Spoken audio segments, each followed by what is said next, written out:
ध्येय मार्ग पर चले वीर तो, ध्येय मार्ग पर चले वीर तो, पीछे अब न निहारो, हिम्मत कभी न हारो वीरो, हिम्मत कभी न हारो। ध्येय मार्ग पर चले वीर तो, पीछे अब न निहारो, हिम्मत कभी न हारो वीरो, हिम्मत कभी न हारो।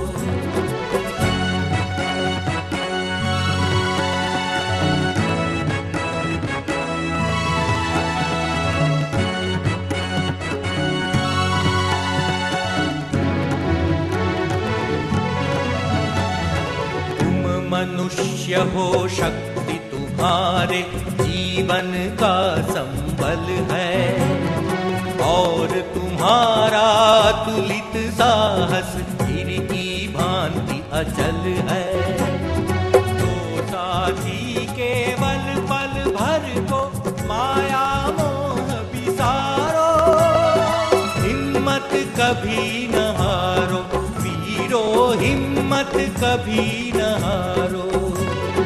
ध्येय मार्ग पर चले वीर तो, पीछे अब न निहारो, हिम्मत कभी न हारो वीरो, हिम्मत कभी न हारो।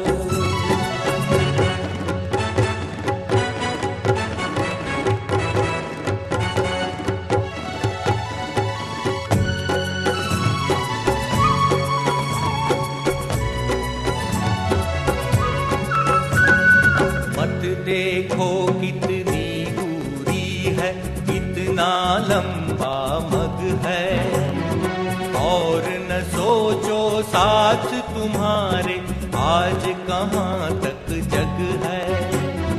लक्ष्य प्राप्ति की बलिवेदी पर अपना तन मन वारो, हिम्मत कभी न हारो वीरो, हिम्मत कभी न हारो। मार्ग पर चले वीर तो, पीछे अब न निहारो, हिम्मत कभी न हारो वीरो, हिम्मत कभी न हारो।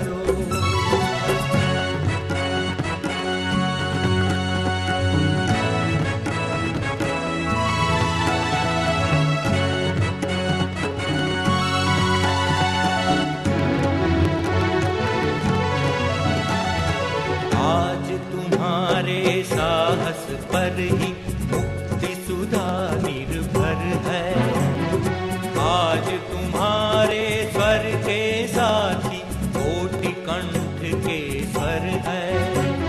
तो साथी बढ़ चलो मार्ग पर, आगे सदा निहारो, हिम्मत कभी न हारो वीरो, हिम्मत कभी न हारो। मार्ग पर चले वीर तो, पीछे अब न निहारो, हिम्मत कभी न हारो वीरो, हिम्मत कभी न हारो, हिम्मत कभी न हारो वीरो, हिम्मत कभी न हारो।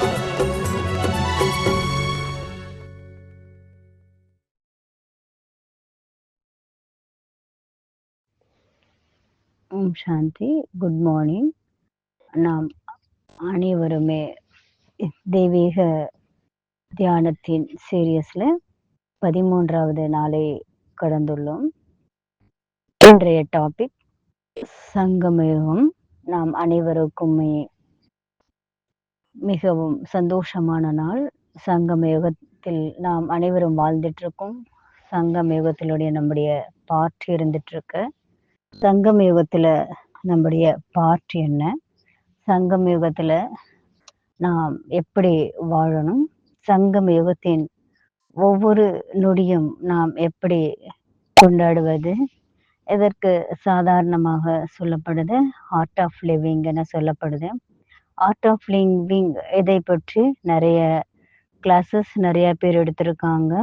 ஆனால் சங்கம யுகத்துல நாம் என்ன செய்வதனால நமக்கு என்ன கிடைக்குது? இதை பற்றி நாம் அனைவருமே மிகவும் நன்றாக தெரிந்து கொள்ள வேண்டிய விஷயமாக இருக்கின்றது. சங்கம யுகத்துல நாம என்ன எடுக்கும்போது நமக்கு என்ன லாபம் கிடைக்குது? இப்ப லௌகீகத்துல கூட பாருங்க, ஏதாவது ஒரு பொருள் நம்ம வாங்குறோம்னா, அதனால நமக்கு என்ன லாபம் கிடைக்குது? இத நம்ம பார்க்குறோம் இல்லையா? சங்கம யுகத்துல பிரசன்ட்டையும் நம்ம பார்க்குறோம், ஃபியூச்சரையும் நம்ம பார்க்க முடியுது. ஏன்னா, நம்ம இந்த சங்கம் யுகத்துல தெரிஞ்சுக்கக்கூடிய விஷயம் என்ன? தனக்கு தானே இன்சூரன்ஸ் ஆகக்கூடியதாக இருக்கு. வெளி உலகத்துல பாலிசி ஒரு ஜென்மத்துக்கு மட்டும் தான்.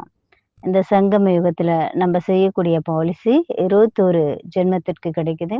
அளவற்ற கஜானாக்கள் நமக்கு இந்த சங்கம் யுகத்தில் கிடைக்குது. நாம எப்படி வாழ்வது? இதை பாபா நமக்கு கற்றுக் கொடுக்குறாரு. வெளி உலகத்துல துக்கம், அசாந்தி, கவலையில வாழ்ந்துட்டு இருக்காங்க. பாபா நம்ப எல்லாருமே சந்தோஷமான வாழ்க்கையில வாழ்ந்துட்டு இருக்கோம்னு சொல்றாரு. கவலையற்ற மகாராஜாவா நம்ம எல்லாருமே இருந்துட்டு இருக்கோம். நம்ம எல்லாருமே யாரு? எந்த மாதிரியான சபையில இருந்துட்டு இருக்கோம்? எல்லைக்கு அப்பாற்பட்ட கவலையற்ற மகாராஜாக்களுடைய சபையில நம்ம எல்லாருமே இருக்கோம். இந்த சபையில கூட சில ரூல்ஸ் இருக்கு. வெளி உலகத்துல தர்பார்லயும் ரூல்ஸ் வைக்கிறாங்க இல்லைங்களா? அதே போல இங்கேயும் ரூல்ஸ் பாபா நமக்கு கொடுத்திருக்காரு. இப்ப நாம யார்? எந்த மாதிரியான சபையில இருந்துட்டு இருக்கோம்? நம்ம சுயராட்சி அதிகாரியா இருக்கோம். இந்த உலகம் என்ற நாடகத்தில் நம்ம எல்லாருமே பாட்டு நடிச்சிட்டு இருக்கோம். இது கூட மிகப்பெரிய ஒரு சபையா இருந்துட்டு இருக்கு. வெளி உலக சபைகள்ல இது ஒரு சபையா இருந்துட்டு இருக்கு. எக்ஸாம்பிளா நாம எல்லாருமே இங்க இருந்துட்டு இருக்கோம். நாம இந்த ஒரு நினைவுல இருக்கும் பொழுது நம்முடைய கர்மம் சிரேஷ்டமானதாக, தெய்வீகமானதாக மாறும். மேலும் புகழுக்குரியதாக, மகிமைக்குரியதாக மாறும். சங்கம யுகத்தினுடைய மகத்துவம் என்ன? சங்கம யுகத்துல நம்ம எப்படி வாழணும்னு விரும்புறோம்? சுதந்திரமா இருக்கணும்னு விரும்புறோம். கவலையற்ற மகாராஜாவா இருக்கணும்னு நம்ம விரும்புறோம். கவலையற்ற மகாராஜானா என்ன அர்த்தம்? டென்ஷனே இருக்கக்கூடாது. எல்லைக்கு அப்பாற்பட்ட கவலையற்ற மகாராஜாக்கள். லௌகீகத்துல பாருங்க, இ- பல வகையான டென்ஷன் இருக்கு. பல வகையான கவலைகள் இருந்துட்டு இருக்கு. வெளி உலகத்துல நிறைய ரூல்ஸ் எல்லாம் இருக்கு. இருந்தாலும் அவங்க டென்ஷன்ல தான் இருக்காங்க. சில குழந்தைங்கலாம் இருக்காங்க. நல்ல ஒழுக்கத்தோடு அவங்க வாழ்ந்துட்டு இருக்காங்க. இருந்தாலும் அவங்க கவலையோட தான் இருந்துட்டு இருக்காங்க. இப்ப பாபா நமக்கு என்ன சொல்லியிருக்காரு? நம்முடைய கவலையும் நம்ம நீக்கணும். மற்றவர்களுடைய கவலையும் நாம நீக்கக்கூடியவர்களாக இருக்கணும். நம்ம உடல், மனம், பொருள் எல்லாத்துலயுமே நம்ம இன்னைக்கு பார்க்குறோம். டென்ஷனா தான் இருக்காங்க. மனதினுடைய டென்ஷன் காரணமாக தான் இன்னைக்கு நிறைய ஹாஸ்பிட்டல் ஓப்பன் ஆயிருக்கு. நிறைய டாக்டர்ஸ்ங்க இருக்காங்க. 100 வருஷத்துக்கு முன்னால நம்ம பார்க்குறோம், எந்த ஹாஸ்பிட்டலுமே அவ்வளோ கிடையாது. ஆனா இன்னைக்கு பாருங்க, எங்க பார்த்தாலும் ஹாஸ்பிட்டல்ஸ் நிறைய இருக்கு. எப்படி நம்முடைய வாழ்க்கையில சாப்பாடு சாப்பிடுறது ஒரு முக்கியத்துவமா இருக்கோ, அதே போல தான் ஒவ்வொருத்தருடைய வாழ்க்கையிலயுமே இன்னைக்கு மனம் கவலையா இருந்துட்டு இருக்கு. மனசு சரியாயிருச்சுன்னு வைங்களேன், வாழ்க்கையில பிரச்சனையே இருக்காது. உலகத்துல பிரச்சனையே இருக்காது. பெரிய பெரிய கம்பெனிஸ் எல்லாம் இருக்க வேண்டிய அவசியமே கிடையாது. இந்த சங்கம யுகத்துல நமக்கு மிகப்பெரிய விஷயங்கள் நம்ம கத்துக்கிறோம்.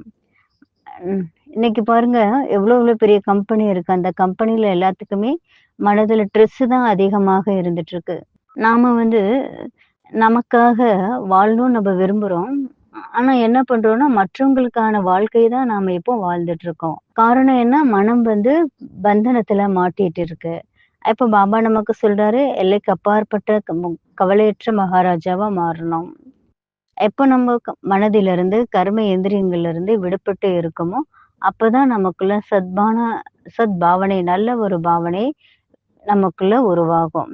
பாபா நமக்கு சொல்லியிருக்காரு, பந்தனத்திலிருந்து விடுபடும்போது தான் அனைத்து விதமான நல்ல குணங்கள் நமக்குள்ள வரும். நல்ல குணங்கள நம்ம தாரணை பண்ண முடியும்.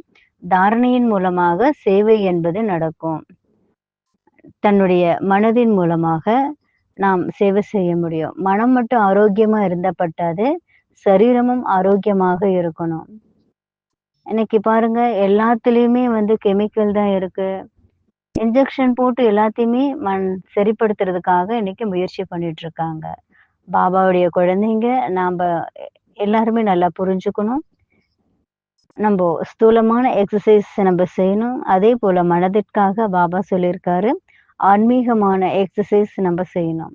ஒரு செகண்ட்ல நாம இந்த சரீரத்திலிருந்து அடிக்கடி விலகி இருக்கக்கூடிய பிராக்டிஸ் நம்ம பண்ணணும். ஏதாவது ஒரு டென்ஷன் நமக்கு இருக்கு, ஏதாவது ஒரு கவலை இருக்குன்னா, நாம பகவானுக்கு முன்னால் அதை அர்ப்பணம் செய்யணும். பகவான், நான் என்னை உனக்காக சமர்ப்பணம் செஞ்சிருக்கேன். ஒரு பெரிய சீனியர் பிரதர் கிட்ட இருந்து நான் கேட்ட ஒரு சின்ன விஷயம். நெறைய சேவை இருக்கு, நெறைய பிரச்சனைகள் இருக்கு. காலையில எந்திரிச்சதுல இருந்து நைட்டு தூங்குற வரையும் கொஞ்சம் கூட நமக்கு டைமே இருக்கிறதில்ல. அப்ப நான் என்ன பண்ணுவேன், பல வகையான பிரச்சனைகள் வரும். நெறைய டிஸ்டர்பன்ஸ் இருக்கும். நெறைய வேலைகள் எல்லாம் செய்ய வேண்டியதா இருக்கும். நான் உடனே என்ன பண்ணுவேன், பாபா கிட்ட எல்லாத்தையுமே சமர்ப்பணம் பண்ணுவேன். நாங்க பிராக்டிகலா தாதிய நம்ம பார்த்துருக்குறோம். ஓம் சாந்தி பவன்ல தாதி அந்த டைம் வேலை நடந்துட்டு இருந்து சிவராத்திரியினுடைய டைம் அந்த டைம் மார்ச் மாசத்துல தான் தாதிய நாங்க பார்த்தோம். ஒரு தாதி ஒவ்வொரு காரியம் செய்யும்போது சொல்லுவாங்க, மேல இருக்கக்கூடியவர் உட்கார்ந்துட்டு இருக்காரு. அவர் பண்ணுவாரு நிச்சிந்தா இருப்பாங்க. ஏன்னா அவ்ளோ வேலை நடக்க வேண்டியதா இருக்கும். ஆனா தாதி பார்த்தாக்கா அவ்ளோ ரிலாக்ஸா இருப்பாங்க. ஒவ்வொரு மனிதனுக்கும் வாழ்க்கையில கொஞ்சம் காலம் கழிச்ச பின்னால டைம் கிடைக்குது. அப்ப பாருங்க, எவ்ளோ சேவை எல்லாமே தாதிங்க அவங்கலாம் பண்ணியிருக்காங்க. அந்த டைம்ல தாதிய நாங்க பார்த்தோம். அவ்ளோ டிட்டாச்டா இருந்தாங்க. இப்போ இந்த டைம் பாருங்க, இப்ப தாதி கிடையாது. ஆனா எவ்ளோ காரோபார், எவ்ளோ வேலைகள் பாபா வீட்ல நடந்துட்டு இருக்குது. இப்போ நம்ம பிராக்டிகலா தாதிய நம்ம பார்த்துருக்கோம். தாதி என்ன வார்த்தை சொன்னாலும், அத நம்ம ஃபாலோ பண்ணணுன்ற எண்ணம் நமக்கு வந்துரும். இப்ப முக்கியமா நம்ம முரளி மூலமா தெரிஞ்சுக்கணும், விசேஷங்கள தெரிஞ்சுக்கணும். இப்ப எந்த மாதிரியான விசேஷங்கள் நமக்கு இருக்கு? மிகப்பெரிய பிராப்தியினுடைய யுகமா இருக்கு. பிராப்தி மூலமாக நமக்கு பரிவாரம் கிடைச்சிருக்கு. பரிவாரத்துக்கு கூட நம்ம எந்த மாதிரியான தொடர்பு நம்ம வச்சுக்கணும்? இப்போ பரிவாரத்துல நம்ம வந்து மூட் ஆஃப் ஆயிர்றோம். பரிவாரத்துல மனசொடிஞ்சு போறோம். இதுக்கு காரணம் என்ன? ஏன்னா நம்ம நிஸ்வார்த்தமா இல்ல, சுயநலமா இருக்கோம். சுயநலமா இருக்கும்போது அங்க வந்து பிரச்சனைகள் வருது. அடுத்தது நம்ப மனிதர்கள்கிட்ட நெறைய எதிர்பார்ப்பு வச்சிருக்கோம். எதிர்பார்ப்பு இருக்கக்கூடிய காரணத்தினால தான் அந்த சம்பந்தம் கட் ஆகுது. ஏன்னா, நமக்கு இந்த ஆத்மா மூலமாக ஏதாவது ஒண்ணு கிடைக்கும் அப்படின்னு நம்ம நினைக்கக்கூடிய காரணத்தினால தான், நமக்கு என்ன ஆகுது, அவங்களுக்கும் நமக்கும் சம்ஸ்கார டக்கர் ஆகுது. அதனால யார்கிட்டயுமே எதுவுமே நாம்ப எதிர்பார்க்க கூடாது. தேவதையுடைய கை பாருங்க எப்பவுமே கொடுக்கக்கூடிய கையா இருக்கும். இப்ப தேவதையினுடைய பழக்கம் என்ன? எப்பவுமே கொடுக்கக்கூடிய ஆ தேவதையா இருப்பாங்க. அதே போல தான் நாம கூட என்ன பண்ணணும்? கொடுக்கக்கூடியவங்களாக இருக்கணும். இப்போ பக்தர்கள் தேவதைகளுடைய கோவில்ல போய் மாலை போடுவாங்க. சிலர் பூஜை பண்ணுவாங்க. சிலர் ஒண்ணுமே பண்ண மாட்டாங்க. இருந்தாலும் அந்த தேவதை என்ன பண்ணுவாங்க? தேவதையினுடைய அடையாளம் என்ன? எப்போதுமே எல்லாத்துக்குமே குடுத்துட்டே இருப்பாங்க. ஆனா யார் எந்த மாதிரி செய்றாங்களோ, அதனுடைய பிராப்தியினுடைய ஆதாரத்தின் மூலமாக அவங்களுக்கு எல்லாமே கிடைக்கும். நமக்குள்ள நாம சக்தியை பயன்படுத்திக்கணும். ஏன்னா, சில நேரத்துல நம்ம என்ன பண்றோம், எந்த சமயத்துல என்ன செய்யணுமோ அத நம்ம செய்யாம இருந்துர்றோம். அதனால கிடைக்க வேண்டிய பிராப்தி நமக்கு கிடைக்கிறதில்ல. நம்முடைய டெய்லி ரொட்டீன் நாம எப்படி வச்சுக்கிறோம்? காலையில இருந்து எந்திரிச்ச நைட் வரையும் என்ன பண்றோம்? எல்லாருக்குமே ஒரு மெசேஜ் அனுப்புறோம். எல்லாத்துக்குமே மெசேஜ் அனுப்பிட்டே இருக்கிறோம். காலையில எந்திரிச்சு செல்ஃபோன பார்க்குறோம். உடனே என்ன பண்றோம்? எல்லா மெசேஜையும் ஃபார்வர்ட் பண்ணிட்டே இருக்கோம். ஏன்னா, இப்போ பாருங்க, மனதின் மீது பயங்கரமான ஒரு பாதிப்புன்றது இருந்துட்டு இருக்கு. மனதுல எ நாம என்ன பண்ணணும்? பாபா நமக்கு என்ன சொல்லியிருக்காரு? சந்தோஷமான விஷயங்கள நாம சந்தோஷமான விஷயங்கள நம்ம ஒவ்வொருத்தருமே எல்லாத்துக்குமே ஷேர் பண்ணணும். பாபா பாபாவுடைய கை நான் என் கூட இருந்துட்டு இருக்கு. பாபாவுடைய கை என் தலைக்கு மேல இருந்துட்டு இருக்கு. எங்க பாபா இருக்காரோ அங்க நான் இருக்கேன். பாபாவும் நானும் இருக்கக்கூடிய இடத்துல எந்த விதமான பாவமும் இருக்காது. இப்போ செல்போன்ல ஒரு சிம் இருக்கு பாருங்க. சிம் இருந்ததுன்னா சிம் இருக்குன்னா அங்க வந்து பாவம் இருக்கும் இல்லையா? அப்ப எங்க வந்து சிம் இருக்கோ அங்க வந்து சின் இருக்கு. ஒரே ஒரு சிம் மூலமாக இன்னைக்கு செல்போன்ல எல்லாமே பார்த்துட்டு இருக்கோம். ஒரே ஒரு சின்ன சிம் மூலமா தான் எல்லாமே இன்னைக்கு பாவ கர்ம தான் நிறைஞ்சிருக்குது. இப்போ ஒரு சிம்ம நீங்க வச்சிருக்கிறனால எவ்வளவு பாவங்கள் சின்ன வந்து தயார் பண்ணி வச்சிருக்கோம். பாருங்க நீங்க. மெயின் காரணம் என்ன? நம்ம மூலமாக எந்த விதமான பாவம் வரப்படக்கூடாது. ஒரே ஒரு பாபாவை மட்டும்தான் நமக்கு முன்னால வச்சிருக்கணும். பாபா மூலமாக விதவிதமான சம்பந்தத்தை நாம் அனைவருமே செய்ய வேண்டும். தன்னுடைய சுயராஜ்யம் என்ன? கர்ம இந்திரியங்களை கண்ட்ரோல்ல வைக்கணும். தன்னுடைய சுயராஜ்யம் ஆத்மா தன்னுடைய கர்ம இந்திரியங்களை கண்ட்ரோல்ல வச்சிருக்கணும். இதற்காக நான் ஒரு கதை சொல்றேன். அந்த கதையில முழு ஞானமும் அடங்கி இருக்கு. ஒரு கதை என்னன்னா, ஒரு தேசத்துல ரொம்ப ஃபேமஸான ஒரு ராஜா இருந்தாரு. அவரு விஷயங்கள்ல எப்ப பார்த்தாலும் விஷயங்கள்ல ரொம்ப பிஸியா இருப்பாரு. சந்தோஷத்தெல்லாம் இருப்பாரு. அவருடைய சொந்த சுயநலத்துல அவர் மூழ்கி இருப்பாரு. ராஜ்யத்துல இருக்கக்கூடிய மக்களுடைய விருப்பங்களை பூர்த்தி செய்யக்கூடியவராக இருக்க மாட்டாரு.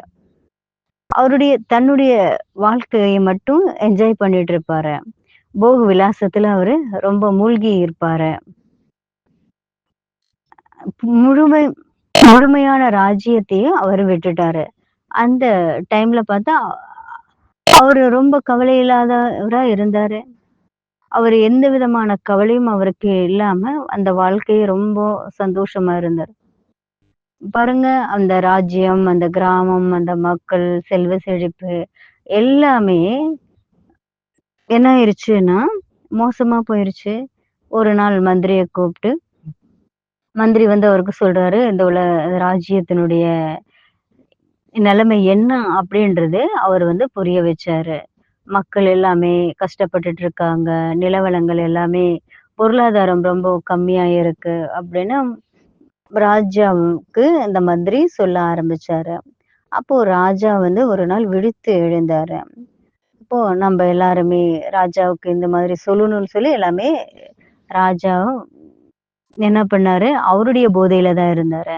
எல்லாருமே ஒண்ணு சேர்ந்து மந்திரிங்க எல்லாருமே சேர்ந்து ராஜாவுக்கு சொன்னாங்க. இந்த மாதிரி நம்முடைய ராஜ்யம் மிகவும் கீழான நிலையில போயிட்டு இருக்கு. ரொம்ப லாஸ்ல போயிட்டு இருக்குது அப்படின்னு. அப்போ ராஜாவுக்கு அதை கேட்கறதுக்கு விருப்பம் இல்லை. இருந்தாலும் ராஜா நினைச்சாரு, நான் குப்தமான வேஷத்துல ஒரு நாள் போறேன். ராஜா என்ன பண்ணாரு, ஒரு தன்னுடைய வேஷத்தையே மாத்திட்டு அந்த நாட்டுக்கு போக ஆரம்பிச்சாரு. முதல்ல காலையில என்ன பண்ணாரு, ரிஷி முனி பண்டிதர் அவங்களை எல்லாத்தையுமே பார்க்க போனாரு. அந்த ரிஷி முனிவர்கள் என்ன பண்ணாங்கன்னா ரொம்ப அலட்சியமா இருந்தாங்க. பக்தி பாவனை எல்லாத்தையுமே விட்டுட்டு அவங்களும் என்ன பண்ணாங்க, அவங்களுடைய ராஜ்யத்துல அவங்களுடைய சுயநலமான காரியத்துல அந்த போதையில அவங்க இருந்தாங்க. அடுத்தது ராஜா என்ன பண்ணாரு, சின்ன சின்ன குழந்தைங்களை பார்க்க ஆரம்பிச்சாரு. ஸ்கூலுக்கு போனாரு. ஸ்கூல்ல போய் பார்க்கும்போது அந்த சின்ன குழந்தைங்க என்ன பண்ணாங்கன்னா ஸ்கூலுக்கு போகல.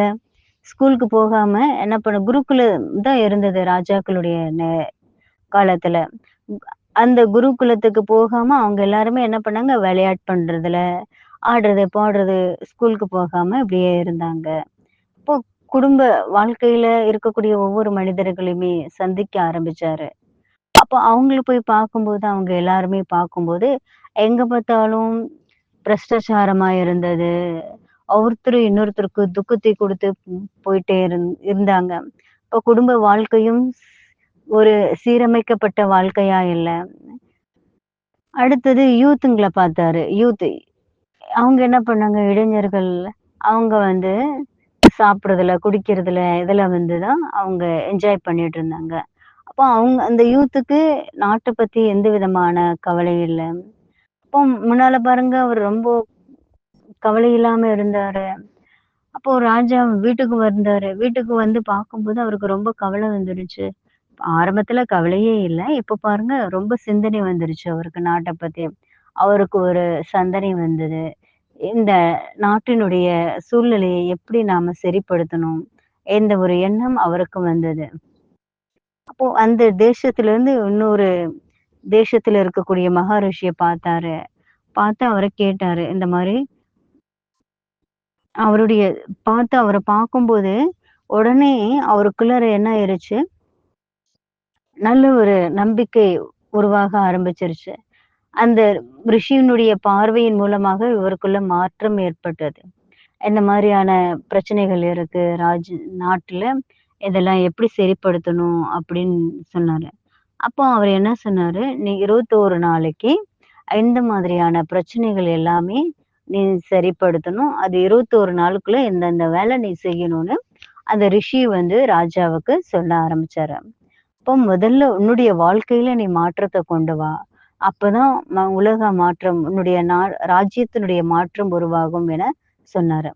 அப்போ என்ன பண்ணாரு ராஜா, 21 நாளு அந்த டைம் டேபிள செட் பண்ணாரு. டைம் செட் பண்ணிட்டு 21 நாள் வரையும் தன்னுடைய டைம் டேபிள செட் பண்ணி, அதுக்கு தகுந்த மாரி அவரு நடக்க ஆரம்பிச்சுட்டாரு. காலையில நேரத்துல அவர் காலையில எந்திரிச்சதையுமே அவருக்கு ஒரு சங்கல்பம் வந்தது. எந்த மாதிரியான ஒரு சங்கல்பம் வந்திருக்கும்? தன்னுடைய எண்ணத்தை சிரேஷ்டமானதாக மாற்ற வேண்டியதாக இருந்தது. இப்போ ஒரு நிமிஷத்துக்காக நாம ஒரு பாட்டை எல்லாருமே கேட்கலாம். இந்த மாதிரி ஒரு பாட்டினுடைய அடிப்படையில அந்த நாளை தொடங்குனாரு. இப்போ 21 நாளும் அவரு தனக்குள்ள நல்ல ஒரு மாற்றத்தை கொண்டு வந்தாரு. அவர் கூடவே என்ன வச்சாரு? ஆன்மீகமான தன்மையை வச்சிருந்தாரு. காலையில என்ன செஞ்சாரு? ஆன்மீகமான உரையாடல் செய்தாரு. ராஜா கூட பகவான் கிட்ட ஆன்மீகமான உரையாடல் செஞ்சாரு. ஆன்மீக உரையாடல் செய்த பின்னால நல்ல நல்ல எண்ணம், நல்ல நல்ல சிந்தனை வந்தது. எனவே அவருடைய கர்மமும் சிரேஷ்டமானதாக மாறியது. அவருக்குள்ள நல்ல மாற்றங்கள் உருவானது. இதற்கு முன்னால அவருடைய வாழ்க்கையில எதுவுமே இல்லாம இருந்தது. மேலும் இந்த ஒரு 21 நாள் பட்டி செஞ்ச பின்னால தன்னுடைய வாழ்க்கையில நல்ல ஒரு மாற்றத்தை கொண்டு வர ஆரம்பிச்சாரு. நல்ல பழக்கவழக்கங்கள், ஒழுக்க நெறிமுறைகளை அவர் ஃபாலோ பண்ண ஆரம்பிச்சாரு. அதே போல அவர் என்ன பண்ணாரு, 3 மாசம் வரையும் அத ஃபாலோ பண்ண ஆரம்பிச்சாரு. மறுபடியும் தனக்குள்ள நல்ல மாற்றத்தை கொண்டு வந்த பின்னால, முதல்ல யார பார்த்தாரு? பூஜாரி, பண்டிதர்கள் எல்லாருமே பஜனை செஞ்சுட்டு இருந்தாங்க. இப்போ பஜனை பண்ணிட்டு இருந்தாங்க. பகவான நினைவு செஞ்சுட்டு இருந்தாங்க. பகவான் கிட்ட ஆன்மீகமான உரையாடல் செஞ்சுட்டு இருந்தாங்க.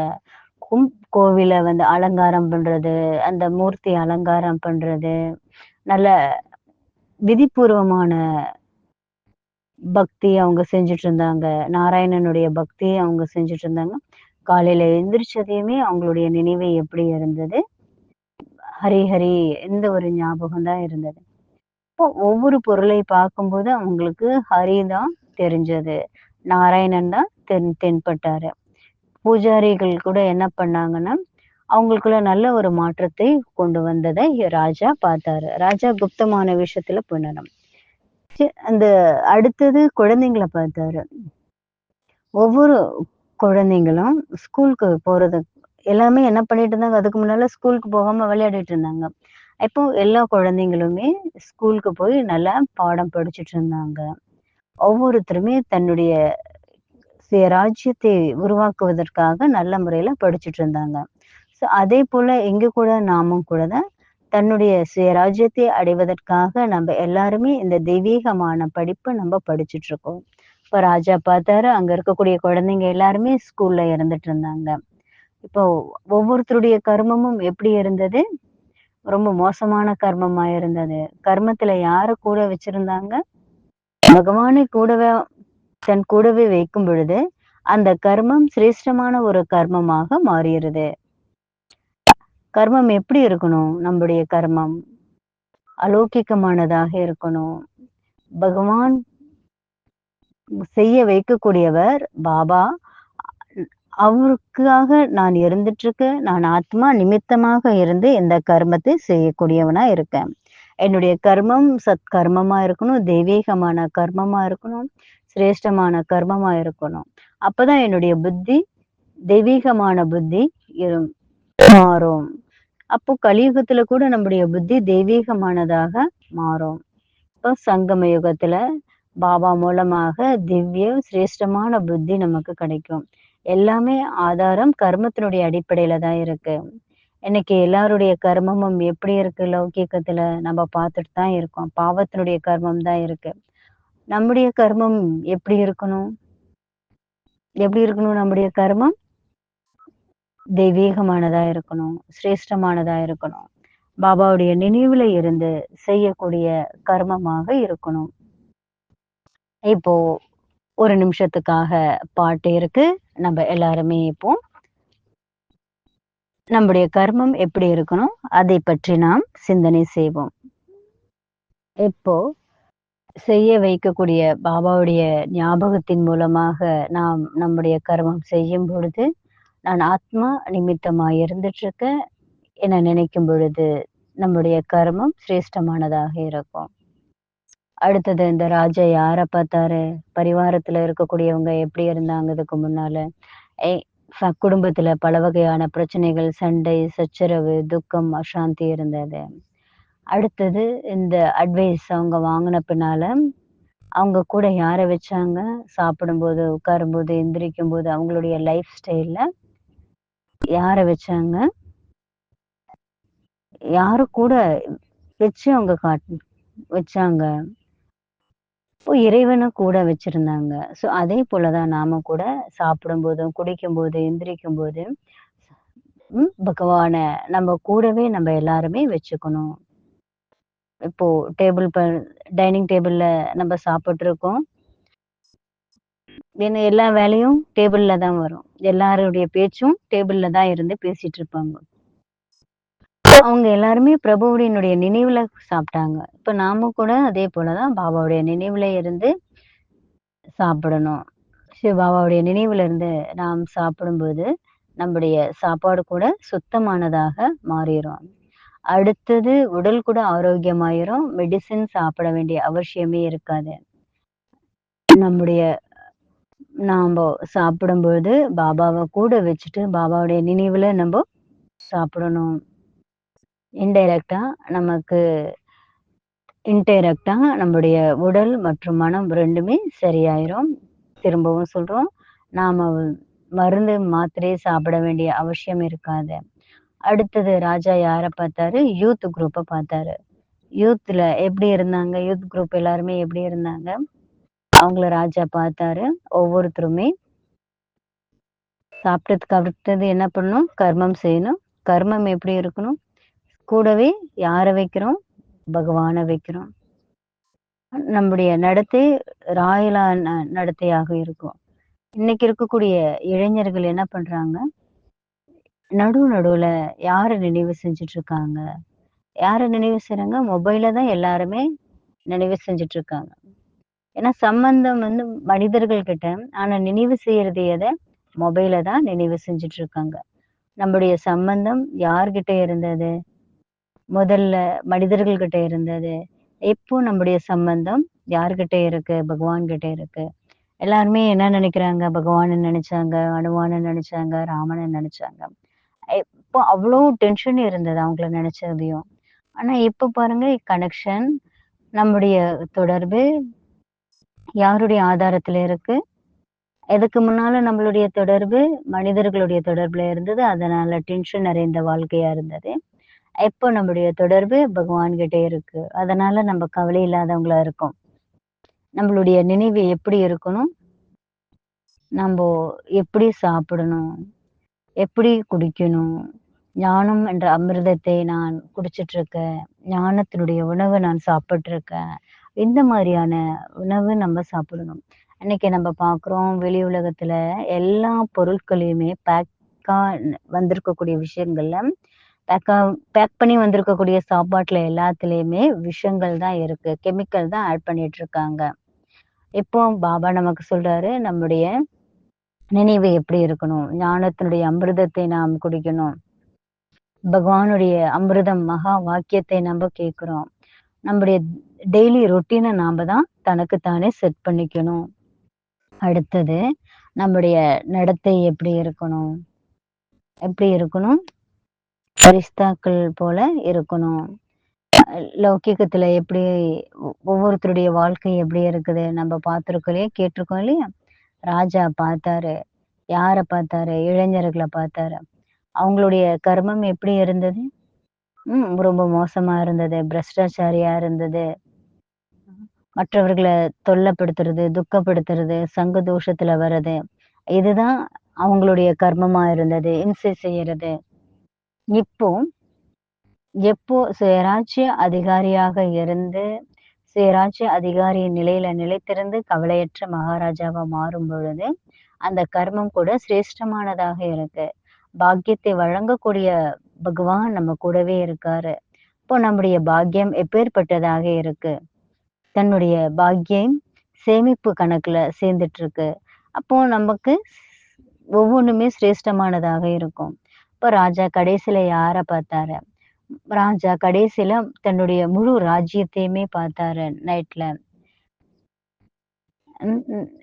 நைட் எப்படி இருக்கணும்? ஒவ்வொருத்தருடைய இரவு எப்படி இருக்கணும்? சொல்லுங்க. ம். சொல்லுங்க. என்ன பண்ணணும்? ஒவ்வொருத்தருடைய இரவும் எப்படி நம்ம வச்சிருக்கணும்? இப்போ ஒரு நிமிஷத்துக்கான பாட்டு இருக்கு. நம்ம எல்லாருமே அத பத்தி சிந்தனை பண்ணலாம்.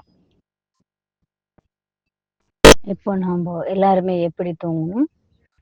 நம்முடைய மனசுல யார உட்கார வைக்கணும்? யார் கூட நம்ம தூங்கக்கூடியவங்களா இருக்கோம்? நாம எந்த மனிதர்களை, பொருட்களை எதனுடைய அடிப்படையில வச்சு நம்ம இப்போ தூங்கிட்டு இருக்கோம்? ஆனா, நாம என்ன பண்ணணும்? பாபாவ கூட வச்சு தூங்கணும். பாபாவுடைய நினைவுல இருந்து நம்ம தூங்கணும். அம்மாவுடைய மடியில கவலையற்று நாம் தூங்கக்கூடியவர்களாக இருக்கணும். அம்மாவுடைய மடியில நாம் கவலை இல்லாதவர்களாக தூங்கணும். அந்த நேரத்துல பொறுப்பு யாருக்கு?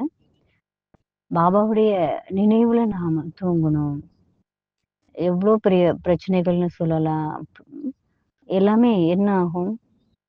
பாபாவுக்கு நம்ம சொல்லிட்டு கவலை இல்லாம நம்ம தூங்கும்போது, காலையில இருந்து சாயந்திரம் வரையும் என்னென்ன நிகழ்ச்சிகள் நடந்தது? சாப்பிடும்போது, குடிக்கும்போது, தூங்கும்போது, இது எல்லாத்தையுமே நாம சங்கமேக வாழ்க்கையில அனுபவம் செய்யக்கூடியவர்களாக இருக்கணும்.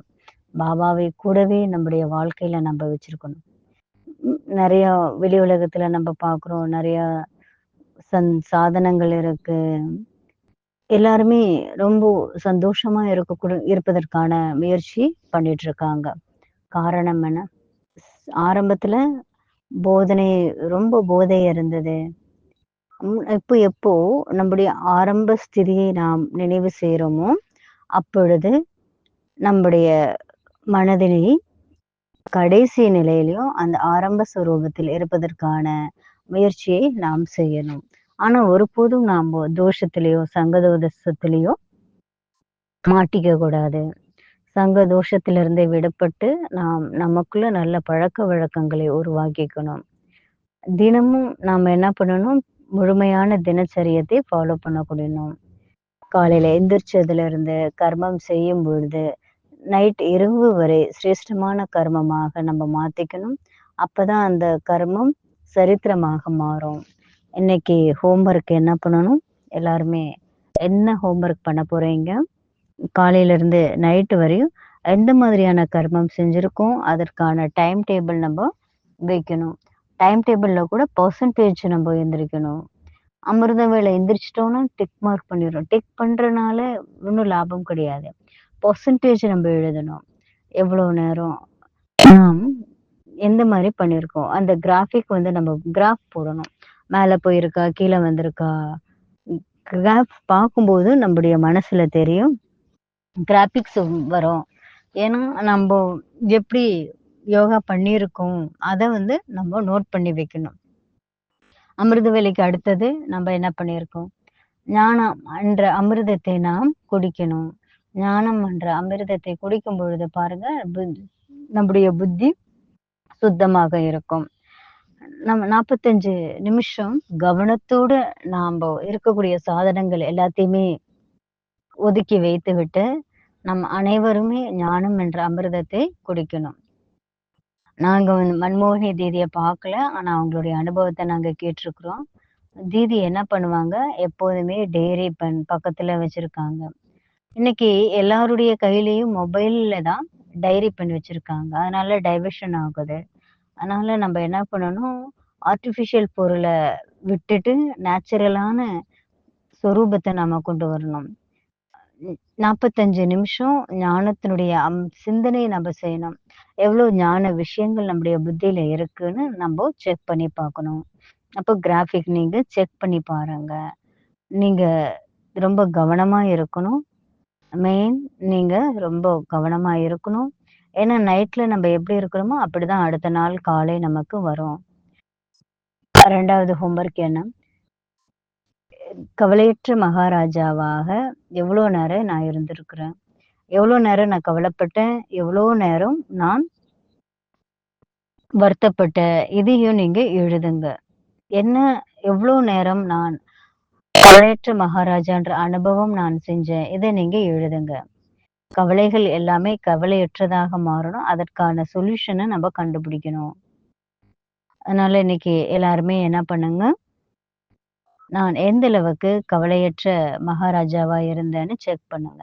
கவலை வந்தது, கவலையை நான் கவலையற்ற நிலையாக எந்த அளவுக்கு மாத்தியிருக்கேன், இதை நீங்க செக் பண்ணி பாருங்க.